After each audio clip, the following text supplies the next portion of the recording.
HarperCollins presents Women by Chloe Caldwell. Read by Kelly Burke. What I know for certain about this time? My pupils were expanding.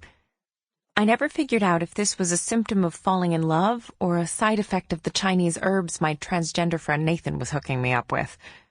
Either way, I was stoked because I read an article that explained you are perceived as prettier when your pupils are dilated. A few years later, my pupils have shrunk back to their regular size, staring back at me, sometimes small as pinheads each morning.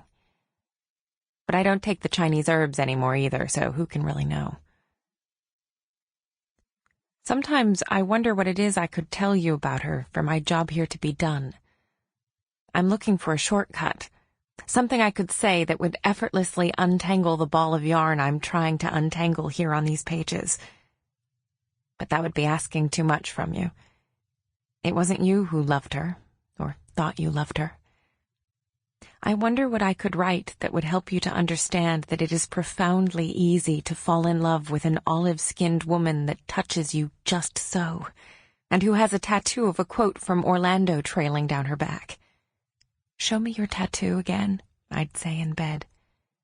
She'd pull up the bottom of her shirt, and I'd trace my fingers over the cursive words by Virginia Woolf that read, "Love," the poet said, "is a woman's whole existence."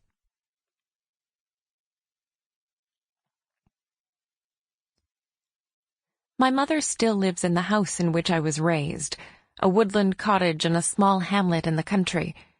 As a child, I adored the woods and spent the days playing in streams, sitting on my singing rock making up songs, crowning my head with dandelions and using berries as lipstick. I loved chewing on mint leaves and chives. My mom showed me how to soak Queen Anne's lace in food coloring overnight, and we'd wake in the morning to bright pink and blue flowers.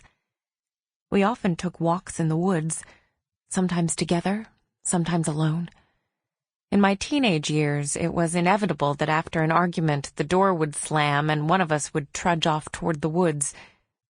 When I was 16, a lesbian couple in their 40s built a house across the woods from us. This was significant as we'd never had any neighbors. The woods behind the house were chaotic. Walking through, you were bound to return home with scratches and tick bites. But when the lesbians moved in, they landscaped the woods so that there would be a loop on which they were able to walk their dogs. Right away, my mom took to walking. Sample complete. Ready to continue?